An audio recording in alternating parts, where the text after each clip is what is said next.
Hey everyone, it's Gerald Glassford coming right back at you here at the Pop Culture Cosmos along with my good friend Marcus de la Garza. We're still waiting on Josh Peterson, hoping he can join us here in a second, but we're going to go on here in a minute at PodVCon 2021, so we're really excited to be a part of that. Looking forward to it, and I'll do my intro here in a sec for the show. We're going to be covering, if you haven't read the description already, we're going to be covering Zack Snyder's Justice League. We're also going to be talking about Falcon and Winter Soldier, PlayStation buying Evo, and also as well, we're going to be going over to things like I will say, actually, we'll finish off with Square Enix Presents as well. So I'm just going to be sharing this real quick to our friends at PodVCon, and we're going to go right now and share that here in a second. So we will be going live here at PodVCon in just a second. Right about there. All right. All right.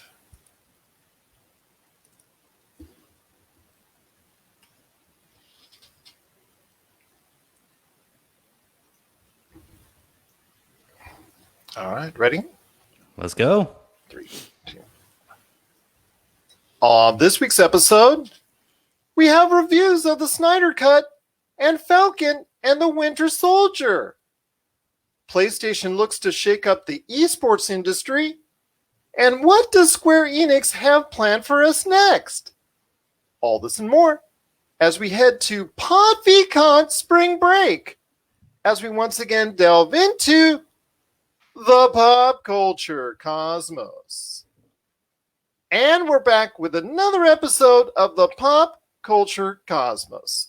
This is Gerald Glassford from Pop Culture Cosmos, Game Source, Inside Sports Fantasy Football, and the Lakers Fast Break. We truly appreciate everyone out there listening to all of our shows, and if you can, please give us a 5-star review on Apple Podcasts. Plus, if you can like, share, subscribe, follow, or do anything that you can to support us right here at Pop Culture Cosmos, it is sincerely appreciated. And also make sure you check us out not only all over our social media, Pop Culture Cosmos, or you can subscribe to Pop Culture Cosmos channel anywhere you get your podcasts, or around the world on over 30 radio stations worldwide. You can also check out our Twitch action that's going on right now on our Twitch channel. Almost every day of the week, 6 days a week, we've got awesome tabletop RPG action. In fact, there's a great Dungeons & Dragons game going on there right now. So when you get a chance and you love your tabletop RPG action out there, go ahead and check us out at Pop Culture Cosmos on Twitch. It wouldn't be a Pop Culture Cosmos without my good friend, our man from Friday Returns. Our usual host for the PCC Multiverse is now here for the show today. And also as well, we want to go ahead and give a big thank you to everyone listening and watching us at PodVCon Spring Break. Spring Break is here! Woo-hoo! Spring Break 2021. We want to thank PodVCon so much. We truly appreciate being part of it. Thank you again to everyone involved. It's been so great to be a part of this awesome convention for podcasting and podcasting enthusiasts.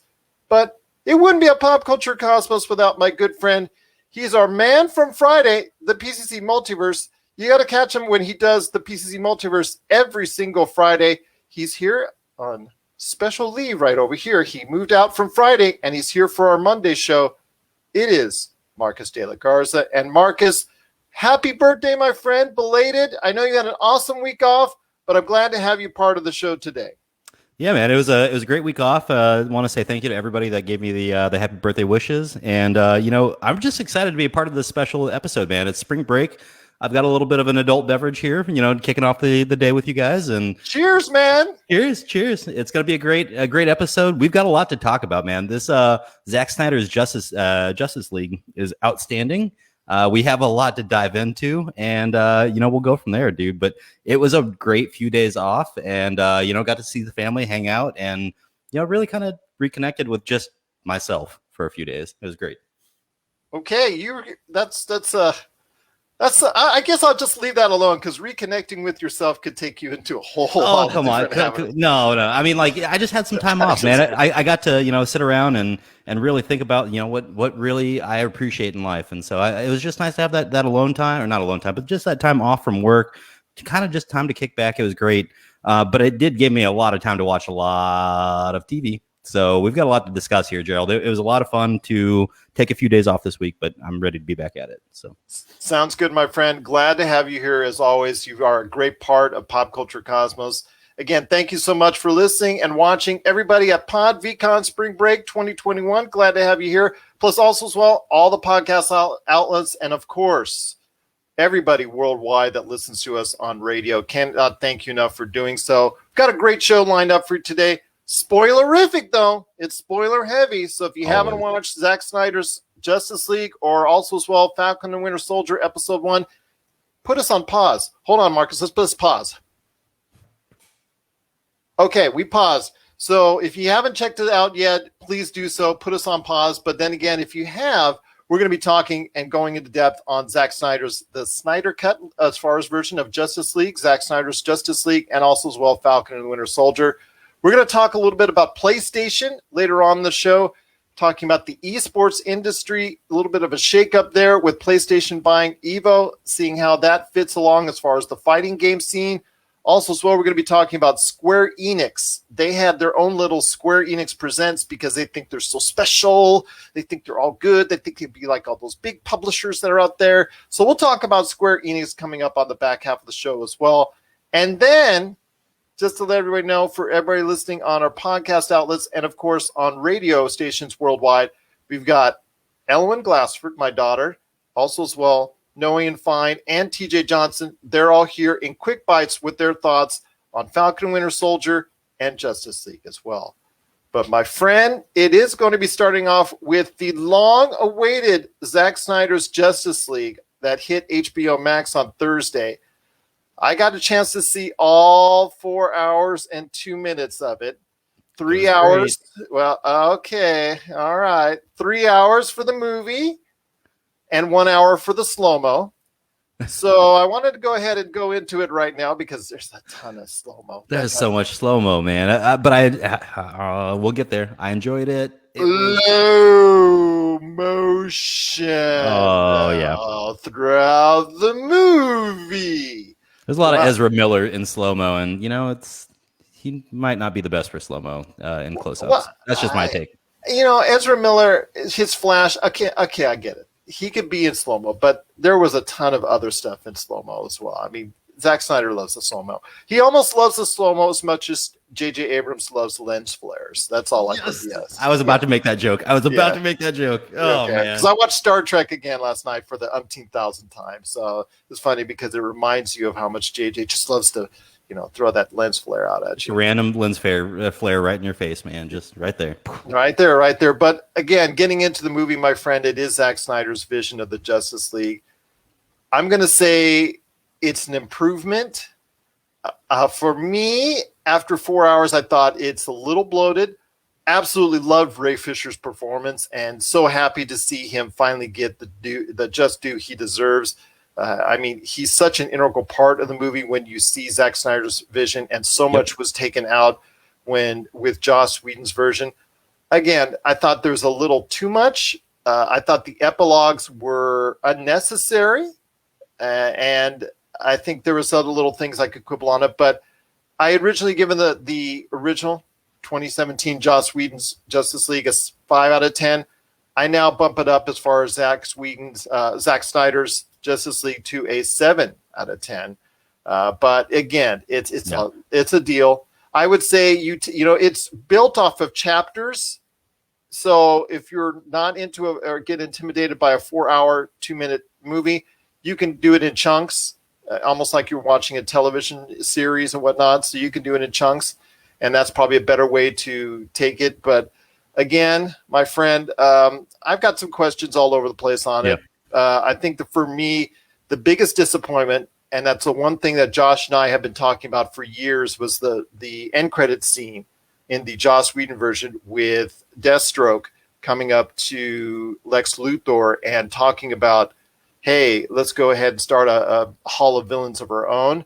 I thought that was awesome as far as a setup for something in the future. Unfortunately, that line is taken out and replaced with Bruce Wayne's Batman.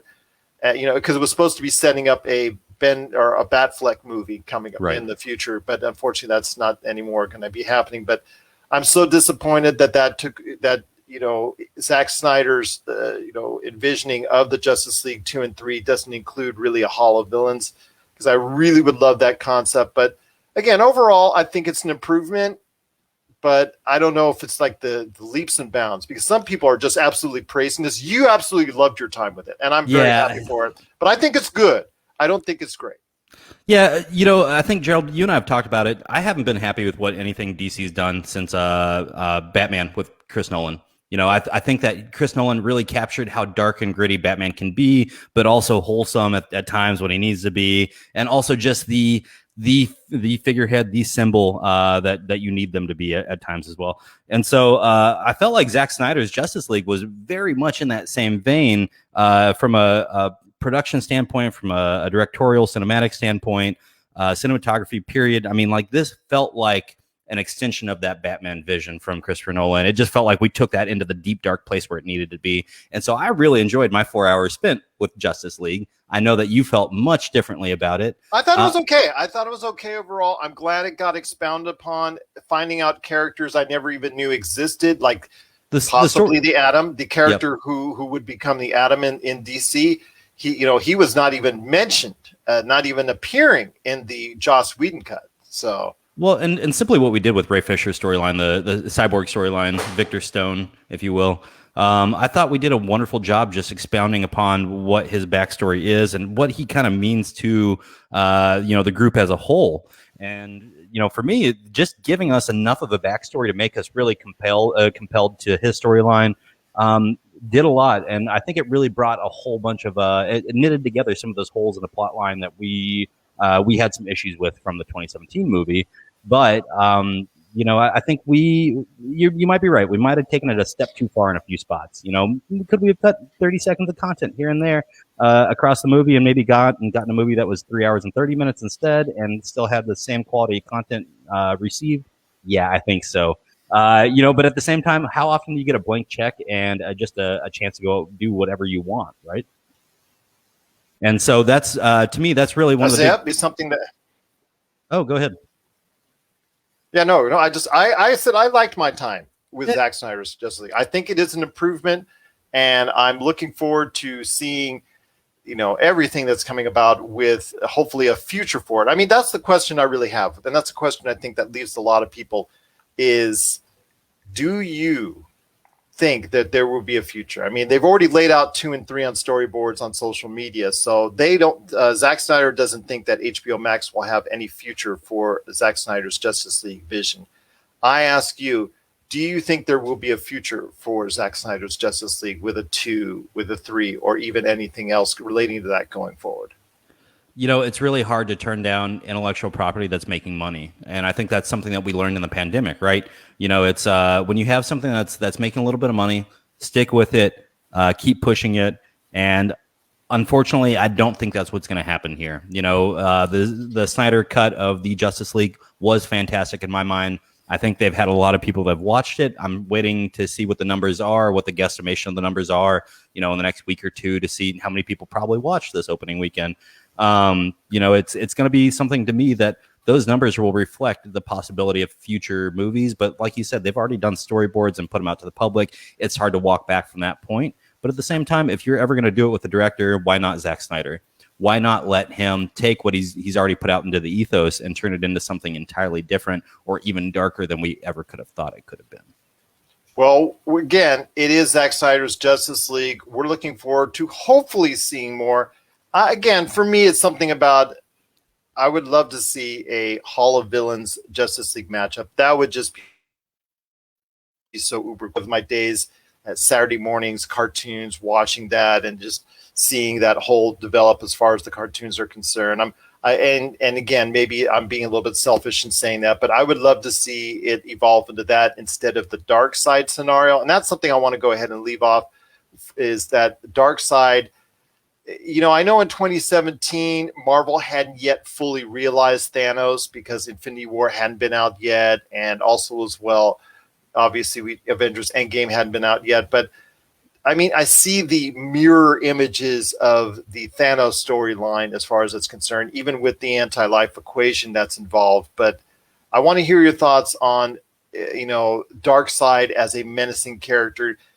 I mean, after watching what Marvel has done, does Darkseid still have that same kind of impact? To me, he did, and I think a lot of it was just kind of the expanded storyline we got here, and just looking at Darkseid as a villain, kind of a shielded villain, right? Like you've got Steppenwolf as the intermediary for almost 90% of the movie. And so, yeah, I don't know if he's as imposing as a figure as they wanted him to be. And at the same time, I did respect him, right? Like that final scene where the portal opens up and they end up sending Steppenwolf's head and his body back through the portal. Spoiler alert, folks. We already gave the alert, though. But when we sent him back through the portal, at that point, it was just like, ooh, what's going to happen now? I'm really looking forward to the next movie. And I think that's where I really was captured in thinking that Darkseid could have been that person that we were looking for as a villain moving forward. Well, I'll tell you what, it's going to be something to see, hopefully, for the future. Zack Snyder will get the opportunity to revisit the Justice League in that universe. But here again today, it is the Pop Culture Cosmos. We are live at PodVCon 2021. We're so happy to be here. But who also is here with us but my regular host of the Mondays Pop Culture Cosmos? It is my good friend indeed. You got to go ahead and check out what he's doing today at popculturecosmos.com, including his great shows, Topicocalypse and the Super BS Gamescast. Plus, check out his book, which you can get today, Congratulations, You Suck. That is now available at Amazon and Barnes & Noble. It is my good friend as well. It is Josh Peterson. What's up, man? What's up? What's going on, guys? Happy to be here. Just a lot of stuff dropping this week. Absolutely, my friend. And before we head on out, as far as for the break is concerned, and we go into Falcon and Winter Soldier right afterwards, your thoughts, my friend, on Zack Snyder's The Justice League. So I think that it's a very beautiful film. I'm about like halfway through right now. I've been trying to like watch it in pieces because I don't have like 4 hours to sit there. I imagine not many people do. So I've been trying to watch it in pieces. The color palettes are absolutely beautiful in this film. Like I love how each hero has their own palette. You have like the Amazons have the dark golds and the oversaturated skies. Aquaman has like the grays and the blues. You have everything with Batman is really like dark and gray, and then you have the Flash, for example, has like your dark blue tones. Like it's all done very beautifully, and I do love all the extra backstory on a lot of these characters, like Cyborg. It really like humanizes him, like seeing that part where he's at the football field. He just wants to have this relationship with his dad, and he ends up being stuck with him, right? Like he thinks his dad doesn't love him, so he gets stuck with him because of that car accident. And then his dad uses the mother box to turn him into Cyborg. There's a lot of, I guess a lot of people call that extra exposition, but I think that does a lot for the film. It doesn't feel, so far it doesn't feel very like, it doesn't feel bloated. It feels like it's, I don't know, it's just enough like backstory to really like give all these characters their proper time to shine. And I think that's something the original movie was missing. So as soon as I get to the rest of it, I'd love to like expand more on it. But yeah, it's a very beautifully made film. I love the music, again, love the color palettes. The cinematography is pretty great. And, I'm excited to watch some more of it. Josh used two words there that I really keyed in on here was bloated and necessary. It didn't feel bloated at all when I watched it, and it felt like the backstories we got were necessary. And I think that's maybe where our views kind of differ there, Gerald. I thought it was a little bloated. I'm just gonna say I thought it was a little bloated. When it's 4 hours, I think there's a little bit extra. I think the epilogue for me is, and Josh hasn't seen that part yet, but right. I thought the epilogue for me with the alternate reality was something that I thought it could have been left out. I appreciated it, though. It felt like a nod to the fans at the end of the day. It felt like Snyder saying, hey, you guys have waited a long time for something that would have just thrown you a bone. And here, let me throw you a bone with a little bit of a Joker and Batman twist. So we'll see what happens. Again, it is Zack Snyder's Justice League. Some great thoughts there from both Marcus de la Garza and Josh Peterson. If you have thoughts on Zack Snyder's Justice League and you would love to share it with us, just go ahead and reach out to us, popculturecosmos@yahoo.com or popculturecosmos on any social media outlet. We'd love to hear your thoughts on it. Is it too bloated? Is it better than Joss Whedon's version in 2017? We'd love to hear your thoughts, popculturecosmos@yahoo.com. Well, there was also another debut for pop culture this weekend, and that was just truly something that we could not have imagined. Thanks so much to Hermes House. Agree, Gerald, but at the same time, cutting the slow-mo could have saved a few minutes at least, and that was, that's what I'm saying. Yeah, it's you're just, not right. 3 hours of movie, 1 hour of slow-mo. That's all I say with Zack Snyder. But it again, to me, I have positive things to say about as far as overall for the movie, and I do, like you, Josh, say as well as far as Cyborg's time. I really appreciate everything that they brought to the table with Cyborg. Can I ask you guys a quick question? Why do you think that was originally removed from the film? Like, I know Ray Fisher's story and all that, but like that really adds extra layers to that character. Like his character was very surface. I'm gonna just point this out. If you go to my friend's TJ Johnson social media, and his thoughts will be coming up here abbreviated if you're going to be listening on radio and pop culture. I'm just going to say that he pointed out that a lot of the individuals that were cut out or their stories really just truncated were of different ethnicities. And I don't know if that's something that he pointed out, but I mean, that's something that he pointed out. I don't know if ultimately that's a decision. I mean, obviously we heard the tremendous problems that Ray Fisher had with Joss Whedon on the set of Justice League, but I think that, that's something that people have thrown out there. I've seen that on social media as well, but it's very disappointing. I just think that Cyborg was the key to Justice League and in Zack Snyder's vision, and to see him cut out so tremendously was very disappointing. That would make sense. I mean, if you looked at Buffy the Vampire Slayer, was a pretty much all white cast. So I don't know. Yeah.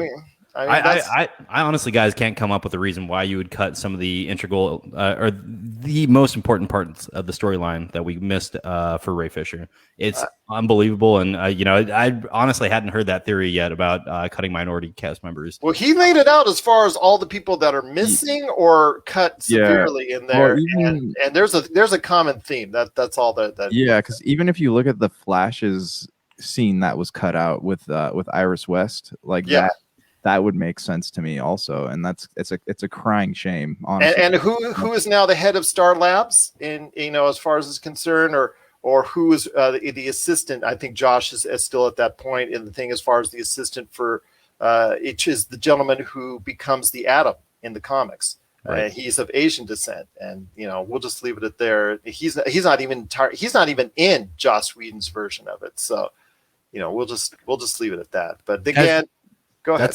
That's really disappointing. I really didn't know that was going on behind the scenes, and now it's kind of just like, ooh, man, I don't know if I can even really enjoy what I watch now. Like, it feels like we kind of did some people dirty, but maybe we're fixing it. We're fixing it here with the Snyder cut, and I might be okay with that then. So that's the hope, right? That with everyone, all the praise the Snyder cut's getting, that they will put those, they'll put things back on track and not keep spinning off into all these other like multiverse properties. Yeah. Hermes just wanted to chime in. He didn't want to say it in today's cancel culture, but 2017's time was a different one.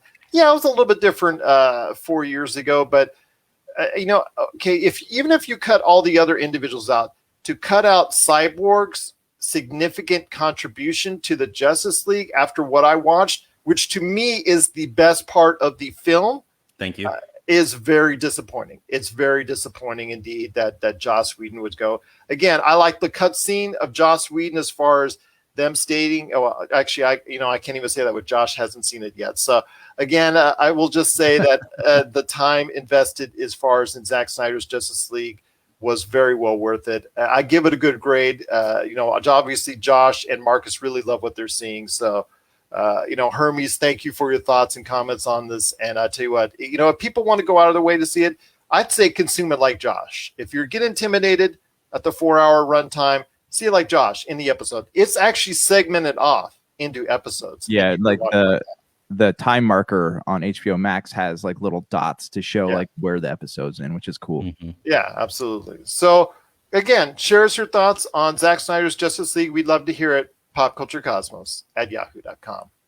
Well, my friends, there's another debut this weekend that a lot of people were looking forward to. I was really looking forward to it because it brings me back into the world and the universe of Captain America. And that is Falcon and the Winter Soldier, who I just have so long to see their characters developed. And you got to see it, got the opportunity and got the chance to see it here. Episode 1 is in the books. I really liked it. It got me excited for the future for Falcon and Winter Soldier in the next 5 weeks. Josh, I'm going to start with you first, my friend. What were your thoughts on episode 1 of Falcon and the Winter Soldier? So I guess like my only disappointment with the show is the fact that they didn't actually show any scenes this time with Bucky and Sam together. I'm sure that's coming up. Oh yeah, we've got a whole season the for whole that to thing's happen. called Falcon and Winter Soldier. But I mean, okay, so my thoughts on the episode. I liked it.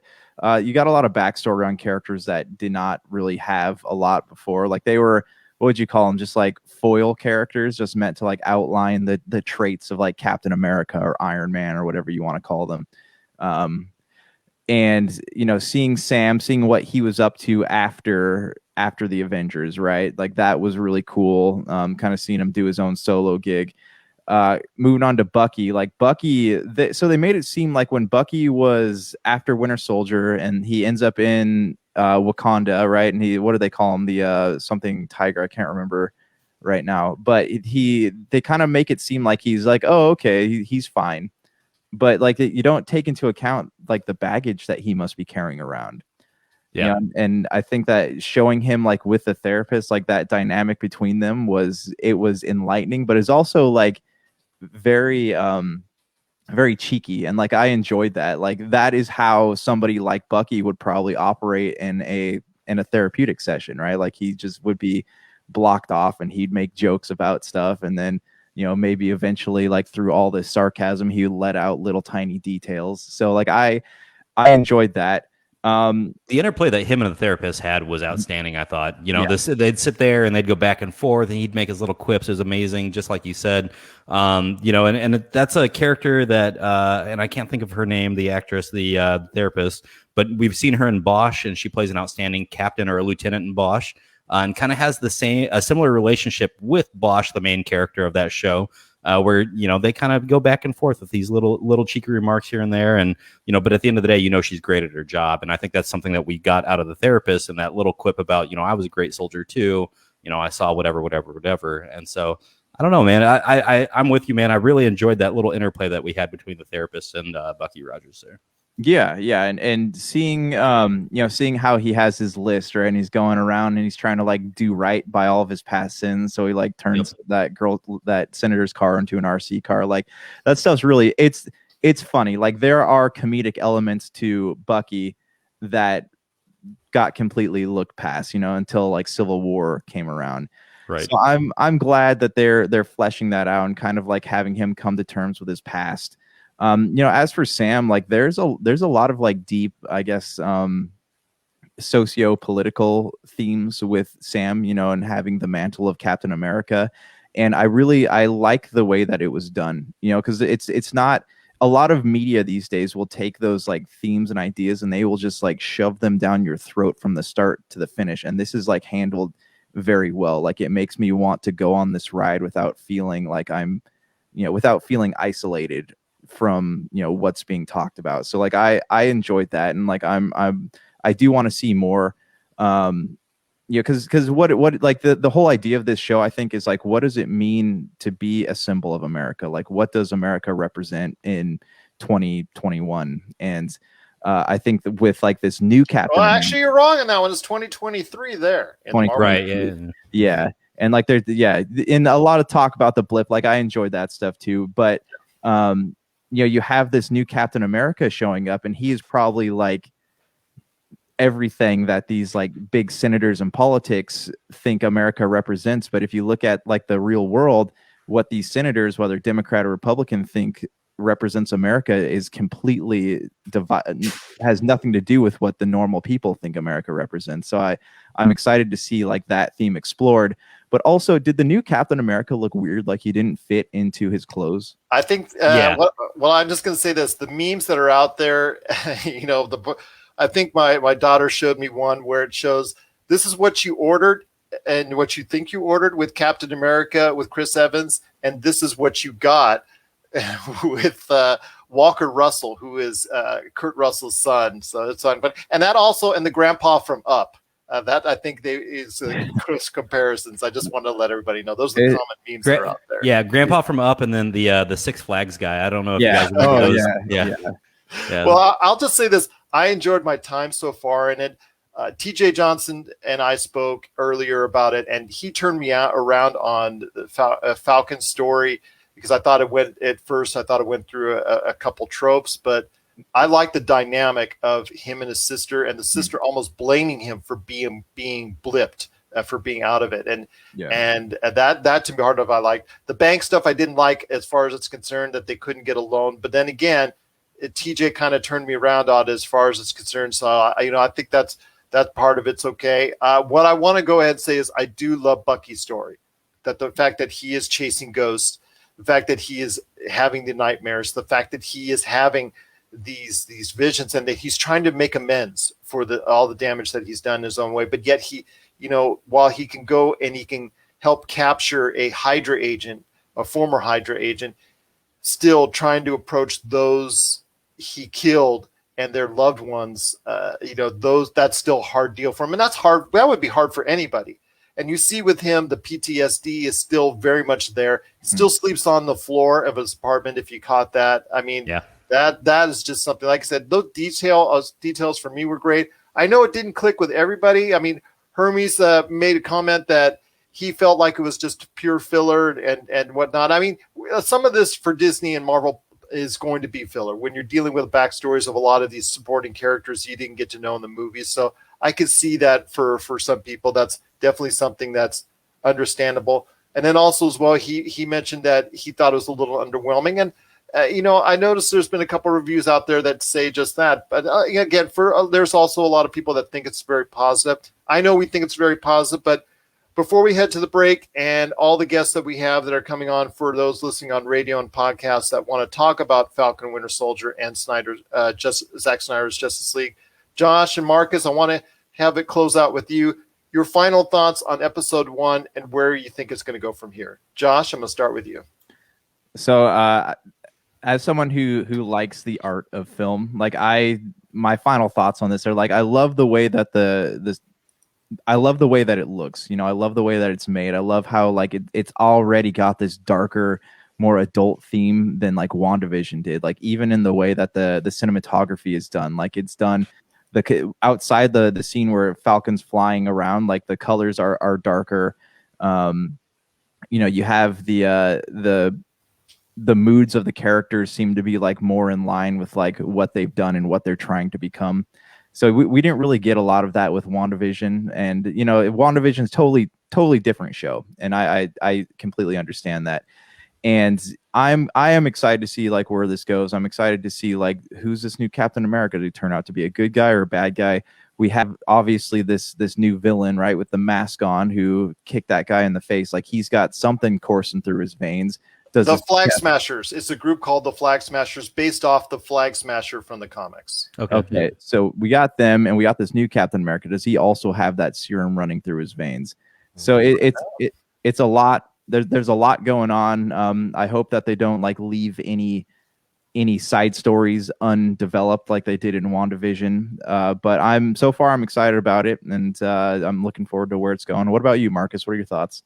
Dude, I really enjoyed the first episode. I'm at that point now where I think it's going to be hard to maintain the energy that we created with WandaVision. We grabbed a whole bunch of new viewership with WandaVision, or I'm assuming we did.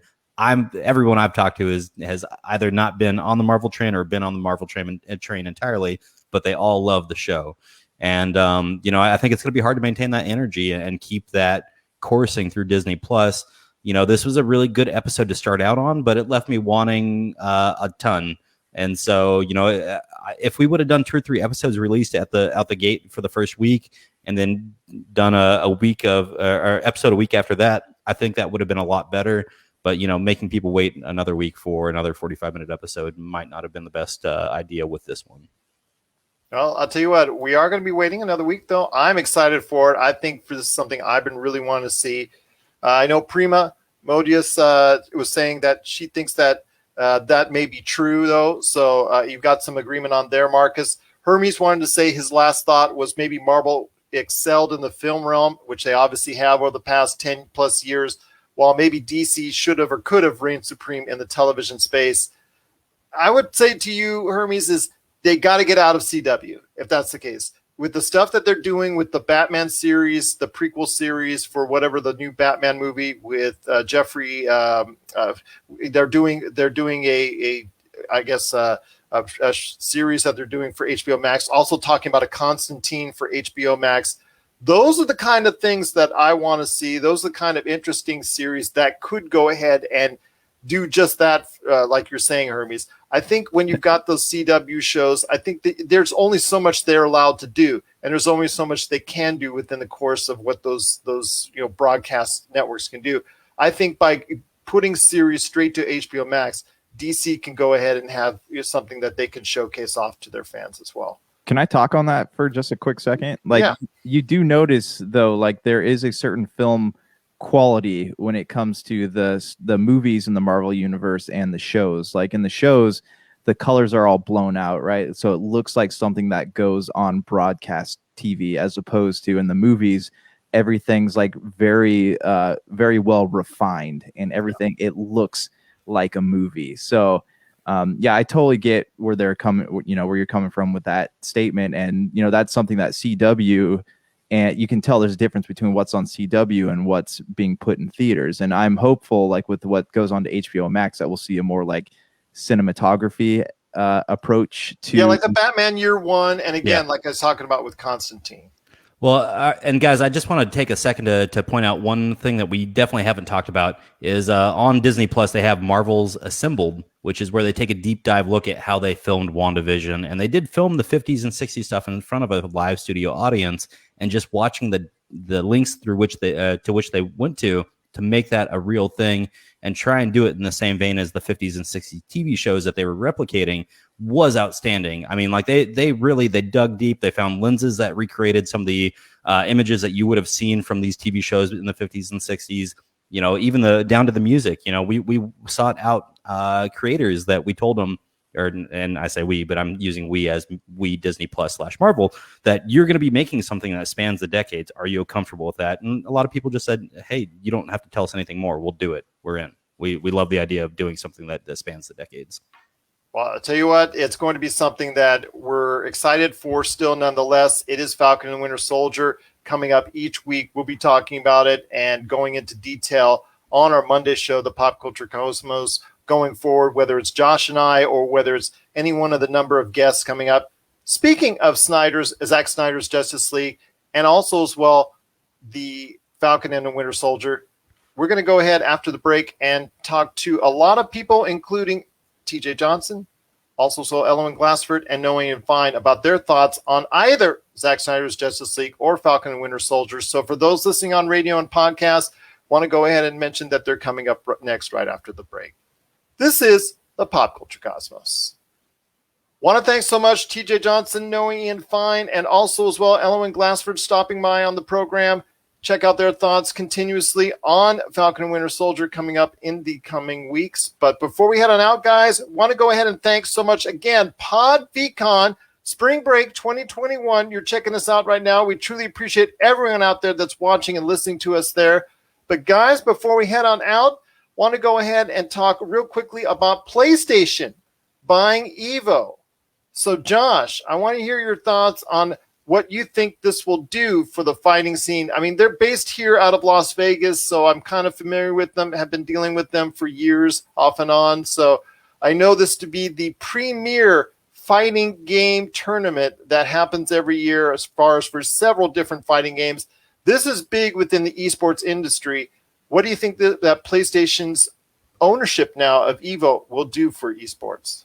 I feel like you're setting me up with this one because you know that I'm not a big PlayStation fanboy. Kind of, yes. So blanket statement here, until Sony makes their products like their PlayStation 5 more readily available, like I don't like anything that they're doing, specifically in the vein of like Evo. I don't know, like there's a big there's a lot of people who like fighting games on a variety of different platforms. What does this mean for current contracts, right? Because I know Nintendo's involved in the Evo scene. I'm not sure how involved Microsoft is. They were using Killer Instinct. Killer Instinct was a major part of it. Then Super Smash Brothers was also a major part of Evo. So obviously that's in question right now. Right. So does this, and then what does this mean for people making fighting games? Does this mean that they're going to have to make them exclusively on the PlayStation platform, or is this going to is something new going to pop up in the wake of Sony purchasing Evo? Like, I don't understand why they did it. What do you guys think the motive there was? Because I don't imagine there being a big profit in something like this, especially with all these rising esports associations. It's something. Oh, go ahead, Marcus. I was just going to say, this is market diversity here. I mean, this is Sony just saying, hey, we need to get our foot in the marketplace here. We need to, have a way to hold some sort of championship moving forward. And they could have created something out of thin air, but why do that when you can buy something that's established like Evo, and turn around and start. Yeah, you do have the conflicts with other manufacturers now, console manufacturers, specifically Nintendo and Super Smash Brothers. But I'm okay with this. I think this is a great move out of Sony specifically, just because this sets you up to be successful in the long run. We know esports moving forward is going to be a huge deal. So why not set the stage and grab one of the largest ones out the gate, or largest tournaments out the gate? Well, do you remember like back in the day, and Gerald, you can probably attest this because you have more history with this, but like the Sega championships and the Nintendo championships, remember they all had like their own thing. So like what Evo is something that like brought all kinds of communities of gamers together, whether you're on the Xbox, the Nintendo, the PlayStation, and now like you're isolating a lot of gamers. Why not just have a Sony World Cup or something like that? It's just so funny that you mentioned that, because Marcus is a PlayStation fanboy. Josh is a Xbox fanboy. I'm usually here in the middle trying to. Guys, I'm just kidding. Yes, I'm usually here in the middle as far as trying to deviate between the two, and then Josh always throws out the fact that I'm extremely old, and maybe he calls me a Pong fanboy or something. Whoa. But me and Marcus have to have some common ground here. So okay, fair enough. But I will say that right now it's just a statement by Sony telling everybody out there, we're going to take command of the fighting game scene, and Nintendo and Xbox are just going to have to find different outlets for trying to promote their products. And obviously for Nintendo, that's not going to be so hard, because Super Smash Brothers is already well known and Nintendo fans eat it up every time there's out there. The thing is, with Xbox, publishers are now going to be favoring PlayStation for everything as far as fighting games are concerned.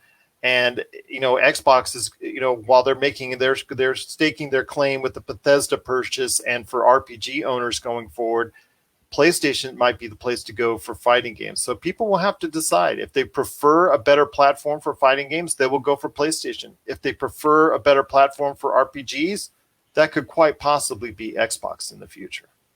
So we'll leave it at that. But again, we want to hear your thoughts on PlayStation buying the EVO World Championships for fighting games and esports. Is this going to go ahead and change esports for good in the fighting game industry? Share us your thoughts, popculturecosmos@yahoo.com. Well, I'll tell you what, we've got so much to talk about that's left. We'll keep on talking to you every week. We are on every Monday and Friday. It is the Pop Culture Cosmos and the PCC Multiverse. Please check out our shows. Cannot thank you enough for listening and watching. Everybody at PodVCon 2021 Spring Break, we cannot thank you enough for being a part of it. Again, check us out, Pop Culture Cosmos, wherever you get your podcasts, on over 30 stations worldwide. And, of course, check out all the action that we do on Facebook, where we update you on the latest news and information in the world of pop culture each and every day. And also as well on Twitch, where we have, again, 6 days a week, the best in tabletop RPG gaming. Got a great crew playing there right now. Guys, I want to go ahead and talk to you about Square Enix before we head on out, but I want to make sure everybody, again, we truly appreciate the great people at PodVCon. Thank you so much. PodVCon 2021 Spring Break. Want to thank you so much for being a part of it. Woo, woo, woo, woo, woo. So we're going to be leaving there very shortly. But guys, I want to go ahead and as we head on out of our own show coming up after, because we're leaving PodVCon right now. But thank you again, PodVCon 2021 Spring Break. It's been a pleasure. Continued success, and we'll see you again real soon. But guys, I want to go ahead before we head on out and talk about Square Enix. Josh, I know you are a big Square Enix fan. I know you are as well, Marcus, with obviously the success that they had with the reboot or the remake of Final Fantasy VII. But I want to hear you've had their own Square Enix Presents, because every publisher now has to have something like that, a showcase per se. God forbid they would want to do it at E3. But I want to hear you, Josh. Hear your thoughts first, Josh, on Square Enix Presents and some of the things that they presented from there. So I kind of disappointed. It wasn't more news on Final Fantasy 16 because that looks really cool. Life is Strange. There's a list here. I'm just gonna talk about it for a quick second. Life is Strange. The new one looks pretty cool. True Colors. True Colors. The thing I love about this game is that like they're not afraid to tell like stories that are really outside the box. And granted, I didn't play the last one about the two brothers. I did play, what was it, Captain Spirit or whatever, that was free on Xbox. That one was pretty good. But you know, I love the storytelling that goes into those games. So yeah, I'm, as far as like True Colors goes, looking forward to playing that one. Project Athia has been named Forspoken, so I'm really looking forward to that. It's a beautiful looking game. That was something they showed at the PlayStation conference during the summer, right? That was when it kind of premiered. So that game looks absolutely breathtaking. So I can't wait to see more about that. Not really a big Outriders fan. I know Brian on the Super BS Games cast is really excited about this one, as well as like Balan Wonderland or Wonderworld, which kind of looks like Skylanders a little bit. Yeah. Avengers, I honestly like, I don't know if having a Black Panther, I mean, and I'm sure like, you know, Marcus and Gerald, you guys will speak more on this, but I don't know if having a Black Panther and Hawkeye DLC is really going to save what's happened to that game and just what like the rocky start that had. Like and from what I understand, like their gamer base is still dropping significantly every month. So I don't know if it's enough. Finally, Tomb Raider. I don't know about you guys, but I was really hoping for the announcement of a new Tomb Raider game. You know, especially with they're talking about how the new movie's coming out and there's something in the works that's going to be like bridging the old Tomb Raider with the new one, whether that's some kind of like multiverse aspect or whatever, because that sounded cool. I am excited to dive back into these games, the Definitive Survivor trilogy. My hope is that as someone who loves finding achievements and trophies, I'm hopeful that they will have like a fresh set of trophies and achievements, so you can play. There's a point in playing these three games again. Otherwise, you know, they're fun, and I would love to go back to them, but it'll probably just sit like on my back catalog.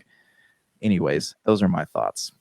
Marcus, I want to go ahead and thank again everyone at PodVCon Spring Break 2021. We wish you all the best, and I think we're going to head over just to our channel on the Pop Culture Cosmos on Facebook as we go ahead and finish this show. But Marcus, you had some thoughts on Square Enix Presents?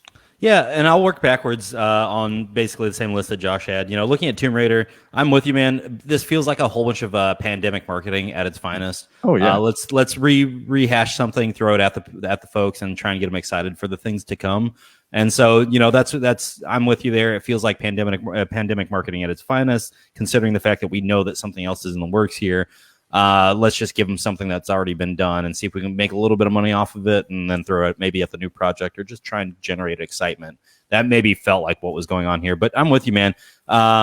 Marvel's Avengers, the Black Panther and Hawkeye DLC. There's nothing you can do at this point to save that video game. Let's just call it what it is. Let's go ahead and put that one to bed. You know, I think I was very hopeful when this game first came out. I remember talking about how the multiplayer aspect looked a little Destiny 1-ish, and that was something I was really excited about. Looking back at the release and everything that happened after the release, we came to find out that this was not a polished game, and it was in that vein of unpolished games that were all released around that time frame there. And then, Balin, Wonderworld, and Outriders, I actually don't know a ton about, but I'm looking forward to learning more. This isn't something that, or both of those titles aren't something that I was really, I guess, tuned into, but I'm, after watching Square Enix Presents, I was on board. But the Project Athia Forspoken game, man, you hit it on the head. They announced it at the 2020 PlayStation. What was it? It was like just an event, right? The 2020 event. Yeah. And the views, the raw cinematography that you see in the trailer is outstanding. So as long as we can keep that whole texture, lighting, everything going on with that, I'm on board, man. And Life is Strange: True Colors, I have nothing to say about that franchise other than this is done a lot better than I thought it would, and I think it's going to keep doing okay as far as True Color, as long as True Colors can capture that same audience that they've already had. Well, there you go. Those are some great thoughts from Josh and Marcus on Square Enix Presents. Overall, I thought it was all right, but nothing that's going to revolutionize the industry per se. And after all the different presents that we've seen already from Xbox, Nintendo, also as well, we saw Pokemon, we saw PlayStation. They've all showcased their stuff. I know Square Enix. Yeah, coming up. Square Enix has another one in May or June. They were saying, yeah, right around the time E3 would happen. So I'm hoping that we will go ahead and see more. But again, we want to hear your thoughts out there on Square Enix Presents. Was it everything that you would have liked it to have been? Please share us your thoughts. popculturecosmos@yahoo.com. Well, guys, it's been a fantastic episode. We were a part of Pod VCon Spring Break 2021. Woohoo! But before we head on out, guys, I really want to go ahead and thank you guys, Josh Peterson and Marcus De La Garza, for being a part of today's show. Check out Marcus each and every Friday on the PC Multiverse, and of course, Josh and I invading your homes or your earpieces right there on the Pop Culture Cosmos each and every Monday. So, guys, it's been an awesome episode, but I'll start with you, Marcus. Any last thoughts on the way out? Thank you to PodVCon for a great opportunity for another crossover episode. I know this is something that the three of us love to do. So, Monday and Friday comes together. We had a great time talking about, Justice League and Falcon and Winter Soldier. So I look forward to the next time we get a chance to do this. And Josh, I think the floor is yours. I love how most of our discussion today revolved around ensemble things. So like we each had our own podcast that like told our origin stories, and then we bring it all together for like this Justice League Avengers podcasting. So PodVCon, thank you to all the listeners out there. Gerald is actually going to put some credits in this one that say we will return for PodVCon 2. Just look for that, okay? Okay, that's extremely hard. I don't know how you can do that for a radio portion of our audience, but again, maybe if I've got some crayon and a piece of paper, maybe I can do just that. But, that's high tech for you right there. But I'll tell you what, it's been great having you both guys both back on. We love our mix up, our mashups when we do our Friday and Monday shows together as far as that's concerned. I appreciate you guys, again, being so much a part of what we do here. And of course, I love you guys, so much, sending out the love for you guys. But again, I appreciate you guys so much being a part of the Pop Culture Cosmos. So for Marcus De La Garza and Josh Peterson, this is Gerald Glassford. It's another beautiful day in paradise right here in the Pop Culture Cosmos. We thank you for listening. And here's hoping you have yourself a great